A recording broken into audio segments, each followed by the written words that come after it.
Welcome बच्चों। इस बार जो भी एचएस के विद्यार्थी हैं, हायर सेकेंडरी के विद्यार्थी हैं जो उच्च माध्यमिक की परीक्षा देने जा रहे हैं, उनके लिए आज पॉलिटिकल साइंस का सजेशन दिया जा रहा है। अर्थात 2023 में जो जो पॉलिटिकल साइंस से संबंधित संभावित प्रश्न आ सकते हैं, आज हम लोग उसको देखेंगे। तो सुविधा के लिए प्रश्नों को पहले हिंदी में दिया जा रहा है, फिर उसी प्रश्नों को अंग्रेजी में ट्रांसलेट करके भी बताया जा रहा है। जिन प्रश्नों को बताया जा रहा है आप लोग उसको अच्छी तरह से तैयार कर लें, और संभावित है कि ये प्रश्न 2023 में आ सकते हैं। और यहाँ पर बता दिया जाए कि ये 8 नंबर के प्रश्न हैं, मतलब ऐसे टाइप प्रश्न है जो आप लोगों को 5 लिखना होता है, यानी कि 8 × 5। आइए देखते हैं पहला प्रश्न क्या है। पहला प्रश्न जो है वो है, शक्ति को परिभाषित करते हुए शक्ति के मुख्य तत्वों की चर्चा कीजिए।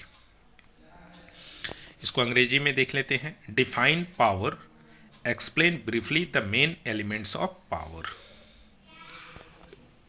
दूसरा देखते हैं हम लोग, राष्ट्रीय हित को परिभाषित करते हुए राष्ट्रीय हित को सुरक्षित रखने के विभिन्न उपायों का वर्णन कीजिए।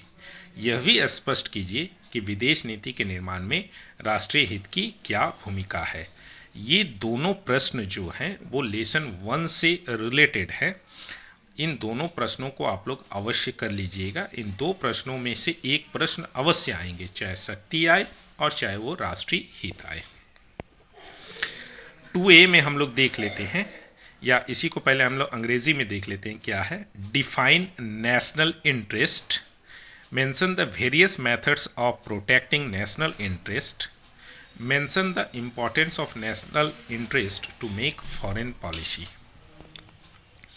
राष्ट्रीय हित से जो अन्य प्रश्न आ सकते हैं वो क्या है, राष्ट्रीय हित की प्रकृति का वर्णन कीजिए तथा उसके प्रकारों को लिखिए। ये प्रश्न भी आप लोग देख लीजिएगा।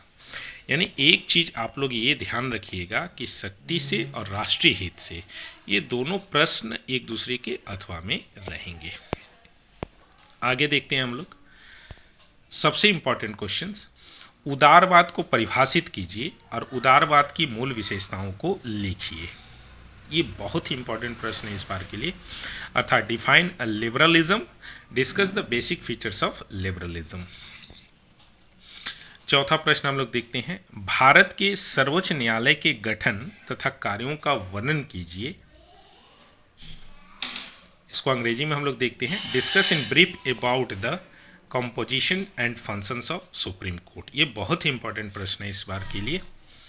अच्छा, हम लोग तो जानते हैं कि न्यायपालिका से 2 प्रश्न रहते हैं एक दूसरे के अथवा में, यानी कि सर्वोच्च न्यायालय आए और उसके स्थान पर आ सकता है कि उपभोक्ता न्यायालय पर एक निबंध लिखिए, अर्थात right an essay on consumer court. Number 5, Bharat के राष्ट्रपति के अधिकारों एवं कार्यों का संक्षिप्त में वर्णन कीजिए, विशेषकर राष्ट्रपति के आपातकालीन शक्तियों का वर्णन कीजिए। अंग्रेजी में देख लेते हैं, discuss in brief about the power and functions of president. अगले प्रश्न को देखते हैं, भारत के एक राज्य के मुख्यमंत्री के अधिकारों एवं स्थिति का वर्णन कीजिए। Discuss in brief about the power and functions of chief minister of A state. ये भी बहुत इंपॉर्टेंट प्रश्न है। अगला प्रश्न है, एक सदन वाली व्यवस्थापिका के पक्ष और विपक्ष में तर्क दीजिए। अंग्रेजी में देख लेते हैं, discuss in brief about the arguments favour and against of single legislature. और एक प्रश्न, 2 सदन वाली व्यवस्थापिका के पक्ष और विपक्ष में तर्क दीजिए। और उसी के साथ आप लोग ये प्रश्न जरूर कीजिएगा कि शक्ति के पृथक्करण के सिद्धांत का अर्थ बताते हुए यह स्पष्ट कीजिए कि शक्ति पृथक्करण का सिद्धांत संभव है, ना ही अपेक्षित। यानी कि सेपरेशन ऑफ पावर इस बार के लिए बहुत ही इंपॉर्टेंट है। इसको अंग्रेजी में देख लेते हैं, discuss in for and against of bicameralism, discuss in brief about separation of power theory. इसको आप लोग देख लीजिएगा, दोनों इंपॉर्टेंट क्वेश्चन था। आगे देखते हैं क्वेश्चन नंबर 7, भारतीय संसद में कानून बनाने की प्रक्रिया का वर्णन करें। अर्थात discuss in brief about the law making process of parliament. 7A देखते हैं, भारतीय संसद की क्षमताओं एवं कार्यों की चर्चा कीजिए। Discuss in brief about the powers and functions of parliament. देखिए यहाँ पर जो 5A 6A दिया जा रहा है, 7A दिया जा रहा है, यहाँ पर आप लोगों को यह बता दिया जाए कि ये प्रश्न एक दूसरे के अथवा में आते हैं। 8वां प्रश्न, न्यायिक पुनर्विलोकन के बारे में क्या जानते हो? न्यायपालिका की स्वतंत्रता को आप कैसे संरक्षित कर सकते हैं और भारतीय न्यायपालिका की विशेषताओं को संक्षेप में लिखिए। ये प्रश्न आप लोग देख लीजिएगा। Discuss in brief about the main features of judiciary system in India.